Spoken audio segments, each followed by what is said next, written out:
Liz, and we are Shinhyana and Jaewon from Haeseong Girls High School. Today we're going to tell you about Hangeul, the greatest language of all, which was made by King Sejong.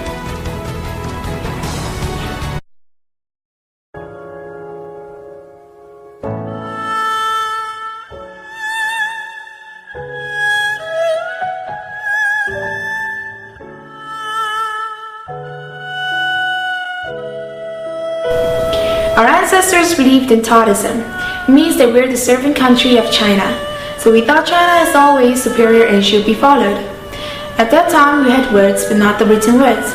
Therefore, we had to use Chinese characters. The Chinese characters were very complicated and hard to learn. So if you weren't the ruling caste of Yangban, you would not be able to learn it. Especially parlous commoners barely made ends meet, so they didn't have time to learn these difficult words. As a result, citizens could not read or speak what they want, because they didn't really have another language to use. King Sejong felt pity for them and made 훈민정음, which means advisable sounds for teaching citizens. Japanese scholars were involved in this process. However, the process was not smooth when creating 훈민정음. As I mentioned in the beginning, we are at the village of China. At the time of using Chinese character, creating our own language and using them, it means kind of a challenge to China.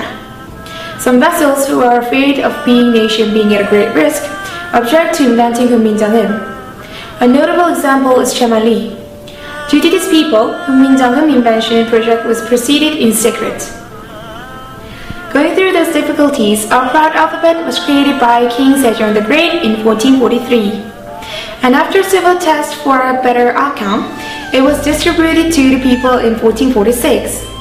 As 훈민정음 steadily came into wide use, people could write their thoughts and meanings. Hangeul is utilized in daily life, such as expressing complaints and exchanging letters.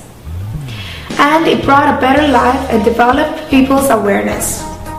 훈민정음 has gone through a lot of difficulties before it has been published to the citizens. Now, let's find out more about how great 훈민정음 is. It was designated as a UNESCO World Heritage on October 1st, 1997. The Linguist of University of the Oxford, the world's best, ranked all the letters of the word on the basis of originality, reasonableness, and science.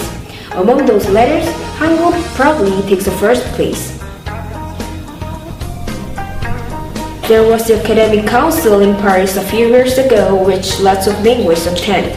Unfortunately, Koreans didn't take part in that council. Many linguists discussed that Hangeul is appropriate and efficient to be a world's common language. Hangeul is composed of 19 consonants and 11 vowels, but can pronounce almost about every unnatural word that exists. So these days, lots of countries which don't have their own language choose to use Hangeul because of those reasons. Even in some universities of USA and Australia, Hangeul has been chosen as a second foreign language. And also, Hangeul is 7 times faster in computer operation ability than Chinese or Japanese. The Korean's illiteracy rate is around 1.7% because it is easier to learn as it has only 28 alphabets. As a result, Korea's illiteracy rate is the lowest among the OECD countries. In UNESCO, they award King Sejong Literacy Prize to the people who have crusaded against illiteracy. Lots of people try to create their own letters to write. There is nothing in the past such as Hangeul, which is made by certain people in a certain period, not affected by existing letters directly. There are no records in history of a king made a writing system for the benefit of the common people, except in Korea. The Korean alphabet has an exact purpose and object, so its uses cannot be compared with other languages. Today, we had a meaningful moment finding out about the greatness of Hangeul. Hangeul brought a lot of advantages to Koreans. Starting from now on, please love Hangeul.